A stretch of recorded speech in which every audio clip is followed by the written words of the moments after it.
정말 세상에서 줄 수 없는 주님의 평안이 우리 가운데 넘치시기를 축원합니다. 잠도 푹 자시고 또 염려 근심도 헐헐 벗어버리고 주님의 은혜를 한없이 누리는 그런 삶이 되었으면 좋겠습니다. 오늘 이 본문은 예수님께서 십자가 지시기 전에 제자들에게 특별하게 주신 말씀인데 굉장히 파격적이면서 또 우리 어떤 본능을 비껴가는 그런 말씀이기 때문에 굉장히 당혹스럽기도 한 그런 말씀입니다. 특별히 오늘 25절에 보게 되면은 예수께서 제자들을 불러다가 이르시되 이방인의 집권자들이 그들을 임으로 주관하고 그 고관들이 그들에게 권세를 부리는 줄을 너희가 알거니와. 너희들 알지? 이방의 권세 잡은 사람들 임의로 주관하고 권세 부린다, 그렇게 얘기를 합니다. 임의로 주관하고 권세를 부리는 것, 저는 이것을 제 개인적으로 최근 우리 용어로 바꾸면 갑질이 아닌가 그렇게 생각을 합니다. 어느 나라와 사회도 마찬가지겠지만은 우리 대한민국에도 이 문제들이 계속 드러나면서 모두 마음 아파하고 힘들어하고 있는 것을 보게 됩니다. 그러니까 아이들 학교만 가봐도 왕따라는 것이 있고 또 학원 폭력 같은 것들이 이루어지게 되는 것, 그 뭐예요? 힘 있는 아이들 그 권세를 가지고 폭력을 행사하고 갑질을 하기 때문에 이루어지는 일이다, 그렇게 생각을 합니다.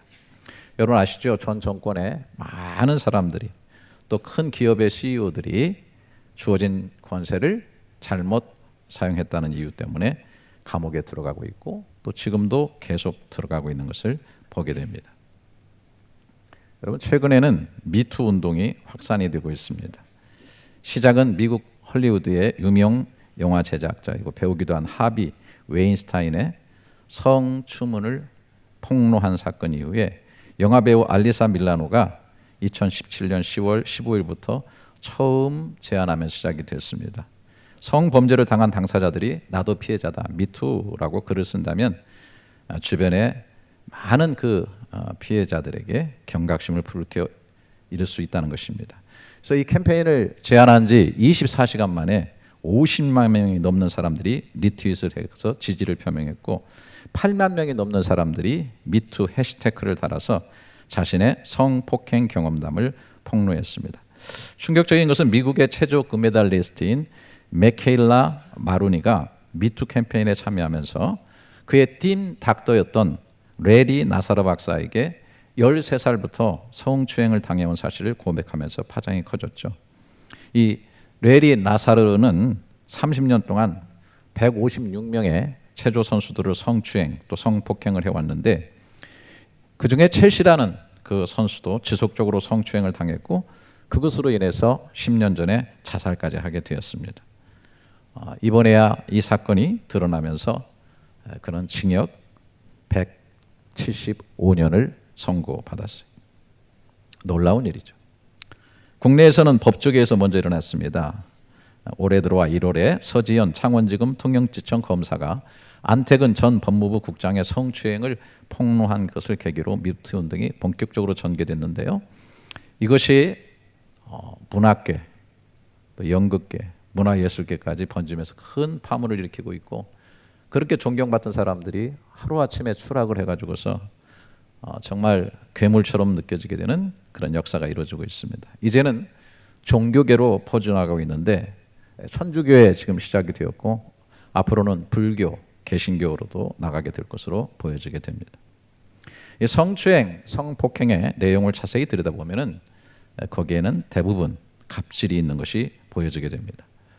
자신의 위치나 능력이나 권세 혹은 인기를 이용해서 자신의 성적 욕망을 비정상적으로 채우려는 갑질로 인해서 일어난 사건들인 것입니다.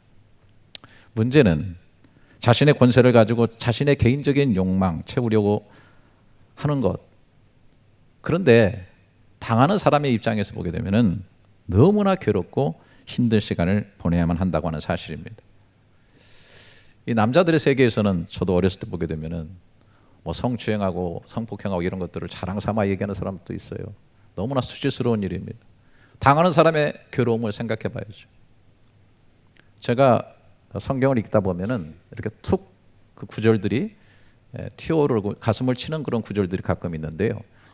이번에 앱으로 성경을 이렇게 읽어주는 게 있어서 그걸 듣다 보니까 이상하게 창세기 42장 21절 말씀이 툭 하고 제 마음에 이렇게 들어오는 것을 느꼈습니다. 이 내용은 뭐예요?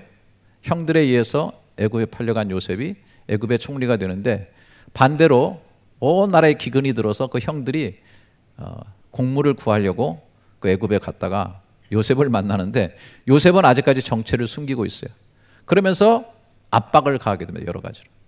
그때 그 형제들이 고백하는 내용이 나오는데요. 창세기 42장 21절에 그들이 서로 말하되 우리가 아우의 일로 말미암아 범죄하였도다. 그가 우리에게 애걸할 때에 그 마음의 괴로움을 보고도 듣지 아니하였으므로 이 괴로움이 우리에게 임하도다. 이 배다른 아우 그 요셉, 이 요셉에 대해서 기분 나쁘고 늘 질투했던 형들이 요셉을 웅덩이에 빠뜨렸다 애굽으로 팔아넘길 때 정말 요셉은 애걸애걸하면서 울며 불면서 살려달라고 그렇게 외쳤지만은 그 마음의 아픔과 괴로움을 보고도 갑질을 한 거죠. 그래서 애굽에 팔아넘기게 됐는데 이제는 그 동생이 맛보았던 그 괴로움을 자신들이 맛보고 있다는 것입니다. 요즘 많은 사람들이 권세를 부르며 괴롭혔던 그 괴로움으로 자신들이 괴로움을 당하고 있는 것을 보게 됩니다. 여러분, 생각해보면 이 세상을 살아가면서 그 누구나 어떤 권세 아래에 있기도 하고 또 자신이 어떤 권세를 가지기도 합니다. 형의 권세, 언니의 권세, 부모의 권세, 선배의 권세, 내가 하고 있는 일에 있어서 가지고 있는 위치에서 권세를 가지고 있습니다. 이 권세를 많이 가질수록 우리는 성공했다고 부르기도 합니다. 돈이 많으면 그만큼 더 많은 권세와 자유를 가집니다. 더 많은 재능과 실력을 가지고 있으면 그만큼 권세가 커집니다. 더 높은 직위에 올라가면 더 많은 권세와 능력을 가집니다. 나이와 경륜이 쌓이면 더 큰 권세를 가집니다. 성경을 깊이 들여다보면은 이 권세들은 하나님께서 주셨다. 그리고 이 권세를 가지고 세상을 유지 관리하신다라고 말씀하고 있습니다. 로마서 13장 1절에 각 사람은 위에 있는 권세들에게 복종하라. 권세는 하나님으로부터 나지 않음이 없나니 모든 권세는 다 하나님께서 정하신 바라. 내가 그 부모에게 태어나고 싶다고 내가 정한 게 아니에요. 저 사람이 나보다 나이가 많고 선배되는 거 내가 정한 게 아니에요. 어디 가나 권세들은 존재하고 있는데 그것은 내가 정해서 있는 것이 아니라 그 권세들은 주어진 것이라고 하는 것입니다. 그래서 그 권세들을 인정해야 되고 그 권세들에게 오늘 복종하라, 잘 복종하고 협력해야 하는 것입니다. 그러나 반대적으로 권세를 가지고 있는 사람들은 어떻게 해야 되는가를 성경 가르쳐주고 있는 것입니다. 여러분, 왜 권세를 갖기를 원해요? 권세를 부리려고 하는 것이죠. 권세를 사용해서 내가 좀 더 편하고 내가 좀 더 많은 것을 가지고 좀 더 내가 하고 싶은 일을 하고 내가 좀 더 명예로워지기를 원하는 것입니다. 그래서 많은 권세를 갖기 위해서 성공자가 되기를 원하는 것이죠. 그런데 오늘 본문은 전혀 이런 생리에 맞지 않는 말씀을 해주시고 있는 것입니다. 다시 보십니다. 25절부터 예수께서 제자들을 불러다가 이르시되 이방인의 집권자들이 그들을 임의로 주관하고 그 고관들이 그들에게 권세를 부리는 줄을 너희가 알거니와, 그렇죠, 너희 중에는 그렇지 않아야 하나니 너희 중에 누구든지 크고자 하는 자는 너희를 섬기는 자가 되고 너희 중에 누구든지 으뜸이 되고자 하는 자는 너희의 종이 되어야 하리라. 자, 우리의 생선이 목에 딱 걸리는 것처럼 덜컥 걸리는 말씀이 뭐예요? 너희 중에는 그렇지 않아야 하나니, 그런 말씀. 너희는 그렇게 하면 안 된다. 세상은 그렇게 흘러가지만은 너희들은 그렇게 하면 안 된다. 한마디로 말해서 권세를 부리는 것은 안 되고 섬기는 것이 돼야 된다 하는 것입니다. 여러분, 이 말씀은 굉장히 불편하고 어렵습니다. 저 자신도 조그마한 권세만 있어도 그걸 부리려고 하는 사람이기 때문입니다. 여러분 한번 생각해 보세요. 오늘 예수님께서 본문에서 왜 이 말씀 하셨어요? 예수님을 늘 따라다니며 말씀을 듣고 훈련을 받은 제자들인데 예수님이 십자가 지시겠다고 하는데 그 앞에서 서로 높은 자리를 차지하겠다는 것이죠. 오늘 20절을 보세요. 그때 세베대의 아들의 어머니가 그 아들들을 데리고 예수께 와서 절하며 무엇을 구하니 예수께서 이르시되 무엇을 원하느냐 이르되 나의 이 두 아들을 주의 나라에서 하나는 주의 우편에 하나는 주의 좌편에 앉게 하소서. 이런 어처구니 없는 청탁을 예수님에게 했어요. 그랬을 때 24절에 열 제자가 듣고 그 두 형제에 대해 분이 여기거늘, 그러니까 이게 분노가 일어난 거예요. 다툼이 일어나는 아주 심각한 문제였어요. 여러분, 교회 안에서도 은혜를 끼치고 영적인 감화력을 나타내면서 그것이 권세가 되어서 대접을 받으려고 하는, 그리고 그런 힘으로 사람을 얽매려고 하는 그런 경향이 있어요. 이런 것들이 여성들에게 향하면 교회 지도자들이 성적인 범죄에 빠지는 경우도 생기게 되는 거예요. 개인적으로 돈을 요구하거나 또 치부를 하거나 헌금을 강요하는 등의 재정적 사고도 교회 안에서 생기게 되는 것이죠. 특별히 그래서 저 같은 목회자들 굉장히 조심을 많이 해야 됩니다. 정말 조심해야 돼요. 이런 일들이 이단에서는 아주 비일비재하게 많이 일어나고 있어요. 그래서 이단이 될수록 돈이 굉장히 많아요. 얼마나 어처구니 없는 권세를 가지고 사람들을 얽어매는지 모릅니다. 영적인 능력을 가졌다고 하는 무당들이 하는 짓들 보게 되면 그런 것들이 굉장히 많습니다. 언제 봤다고 다짜고짜 반말입니다. 잘 왔다, 올 줄 알았다. 권세를 부리려고 하는 강한 욕망을 섬김의 에너지로 바꿔줘야 됩니다. 내 권세로 상대가 아파하고 억울하고 고통받게 하는 것이 아니라 상대가 세워지고 행복하고 건강하고 더욱 아름답고 더욱 은혜롭도록 만들어주는 그런 역할을 해야 합니다. 실천에 힘들면 주님을 봐야 합니다. 예수님께서는 이것을 말로만 하신 것이 아니라 실제로 실천에서 모범을 보이셨습니다. 28절에 이렇게 말씀하셨죠. 인자가 온 것 섬김을 받으려 함이 아니라 도리어 섬기려 하고 자기 목숨을 많은 사람의 대속물로 주려 함이니라고 말씀했습니다. 모범적으로 예수님께서는 제자들의 발을 씻기셨죠. 여러분, 제자들의 발을 씻기니까 베드로가 어떻게 했어요? 절대로 그럴 수 없다라고 얘기했어요. 절대로 그럴 수 없습니다. 왜 그랬을까요? 베드로가 예수님을 뭐라고 고백했죠? 주는 그리스도시요 살아계신 하나님의 아들입니다 그랬어요. 하나님도, 아버지도 하나님이면 아들도 하나님이에요. 할렐루야. 그럼 무슨 얘기가 됩니까? 하나님이 내 발을 씻고 있는 거예요. 네. 베드로의 신앙 고백과 베드로의 신앙 양심으로 보게 되면은 하나님이 발을 씻고 있어요. 여러분, 그 당시에 유대인들에게 야, 하나님이 내 발을 씻겨줬거든. 그러면 아마 돌로 쳐 죽일 거예요. 신성모독죄라고. 여러분, 만약에 바로 나가가지고 여기 회교도들한테 가가지고 알라 신이 내 발을 씻겼거든. 그러면 여러분 바로 아마 테러 당할 겁니다. 그래서 순교하는 지름길로 가게 돼요. 아주 쉽습니다. 나가셔가지고 알라가 내 발을 씻겼다. 그걸 알라 이렇게 얘기해 보세요. 완전히 가는 거죠. 무서운 일입니다. 그런데 실제로 우리 주님께서 이렇게 섬기는 자로 계셨고 그 하나님이 섬길 뿐 아니라 발을 씻는 정도가 아니라 목숨을 대속물로 줬다. 이거는 정말로 놀라운 일인 것입니다. 아멘을 크게 한번 하시기 바랍니다. 이 사실을 믿으시기를 바랍니다. 놀라운 일, 섬기시는 하나님. 이런 걸 생각하면 우리가 못 섬긴 것이 없다라고 하는 것입니다.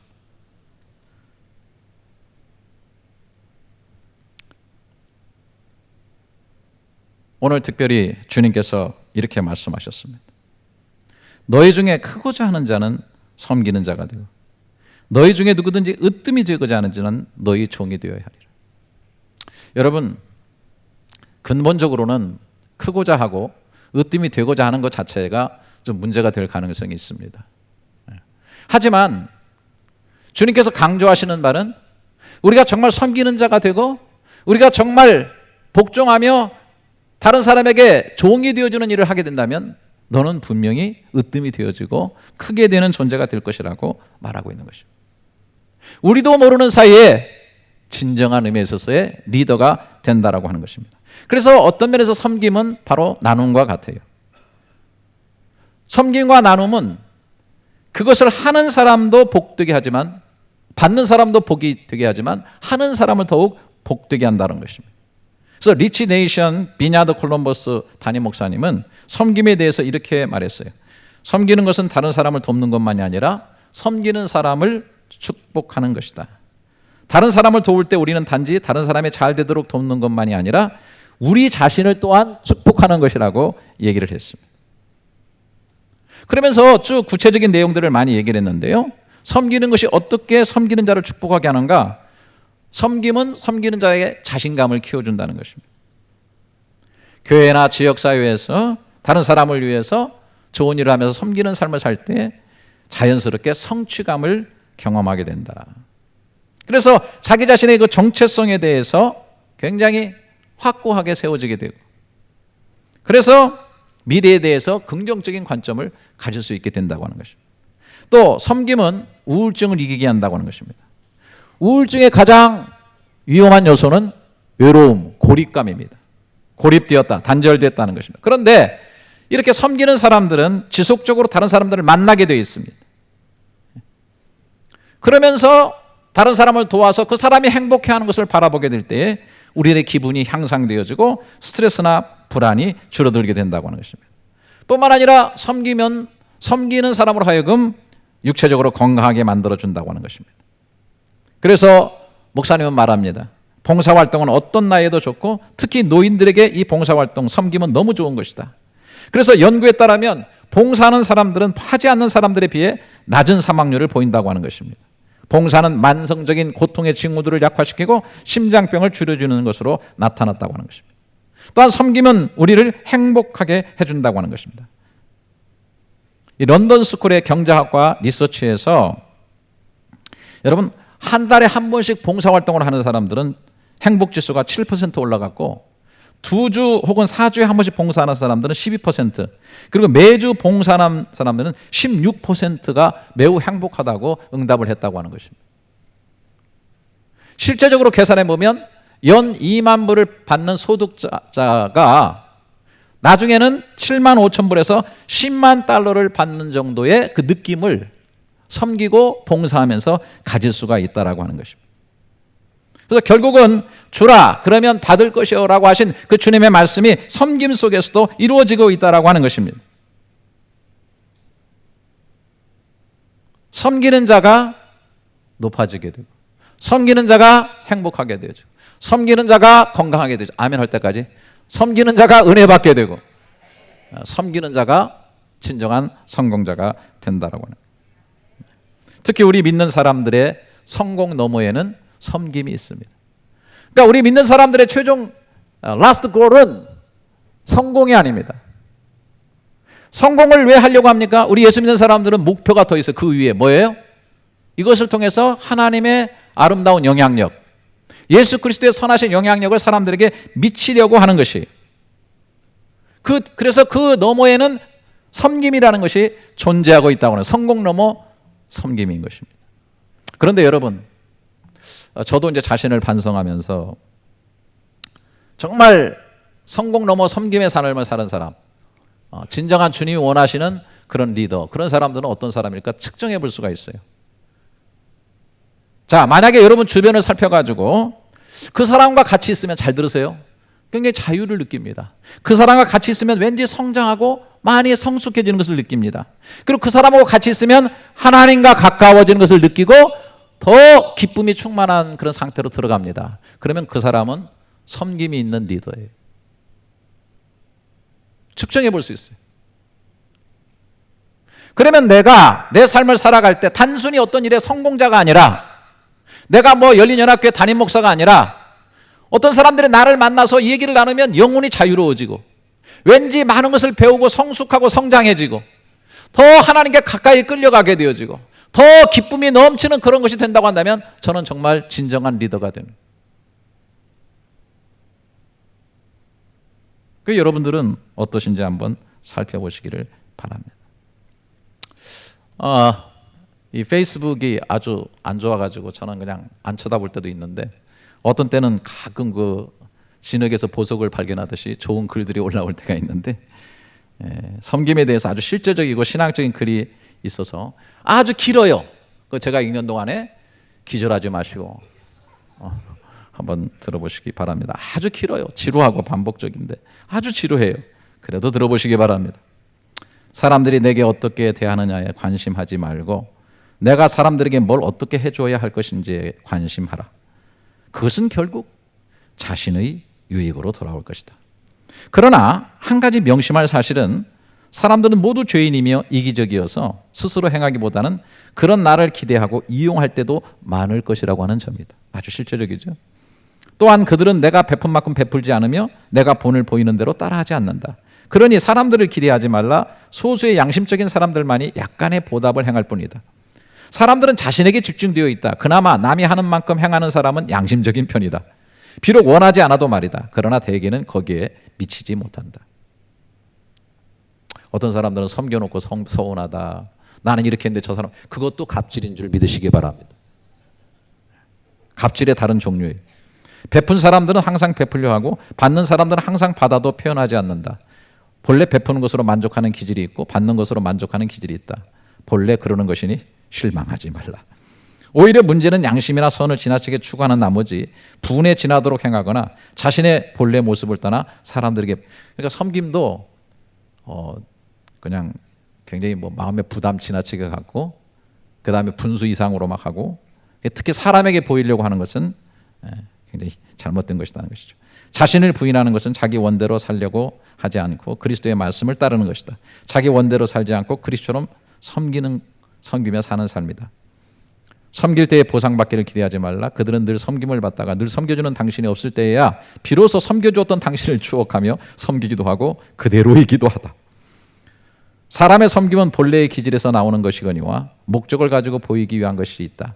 그러나 진정한 섬김은 자기가 버려지고 거룩한 생명을 잊기 전에는 불가능하다. 그래서 인위적인 섬김은 독사과일 경우가 많다.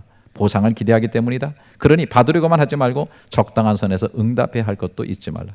자기를 잃어버린 적이 없는 사람의 섬김은 순수할 수 없다. 그는 늘 보답을 기대할 것이다. 보답을 바라지 않는 순수한 섬김을 행한 자는 자기를 잃어버린 자들이다.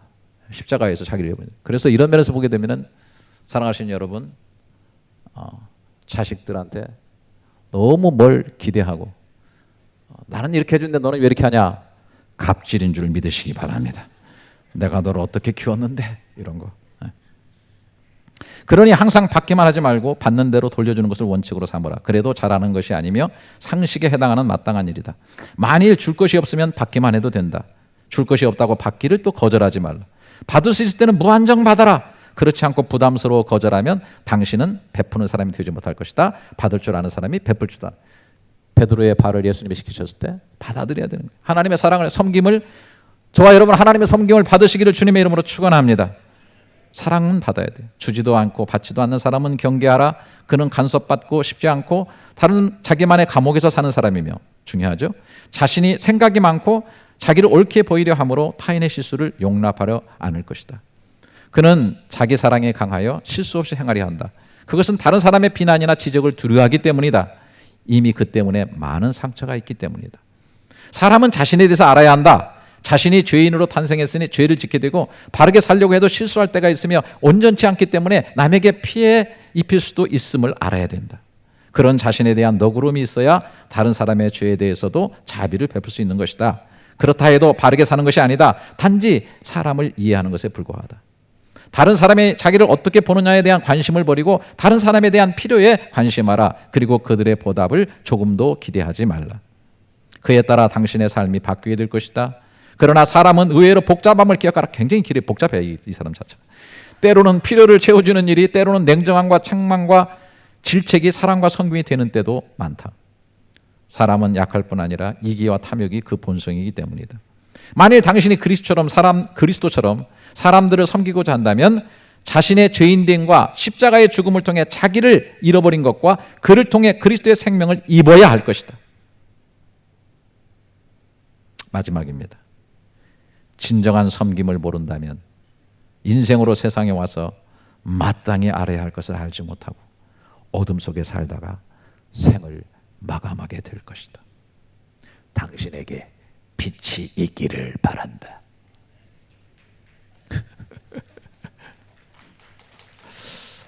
나 이런 거 읽어주고 박수 받아보긴 처음이네.